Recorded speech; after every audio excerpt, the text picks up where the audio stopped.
कुछ छात्र असंयमित जिनको हम कहते हैं, जैसे एक छात्र एक गुरु के पास में गया, तो उसने गुरु से कहा कि जी मैं जीवन का जो संपूर्ण ज्ञान है वो चाहता हूँ, और आप मुझे वो संपूर्ण ज्ञान प्राप्त करा दें, और कैसे भी करके करा दें, मैं उसको चाहता हूँ, लेकिन शर्त यह है गुरुजी वो मुझे जल्दी से जल्दी मिले।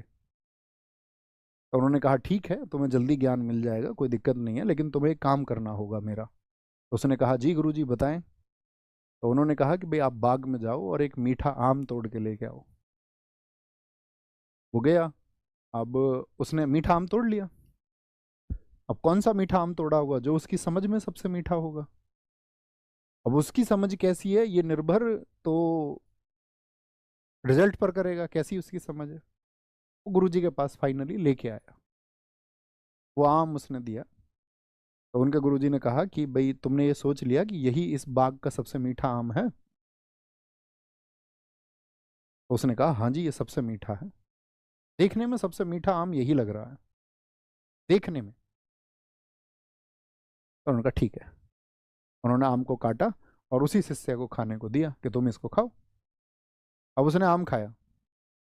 आम खाया तो आम एकदम से खट्टा, कसैला भी, कड़वा भी। तो उन्होंने कहा कि आप एक बात बताओ, इस पर अपनी अभिव्यक्ति दो, तुम कहना क्या चाहते हो? तो उसने कहा कि जो दिखने में मुझे सबसे बेहतर लगा,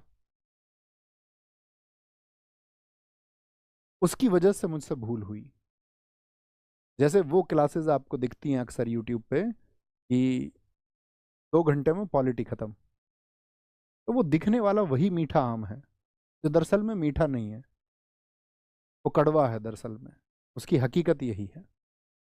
चलिए, तो गुरु ने उसके ना उसे कुछ सार समझाया। उन्होंने कहा नहीं, बात ये नहीं है, ये तुम्हारी समझ और नज़र का फेर नहीं है, ये सिर्फ फेर इस बात का है कि अगर तुम संयम रख लेते तो एक ना एक दिन तो सारे फल पक ही जाते।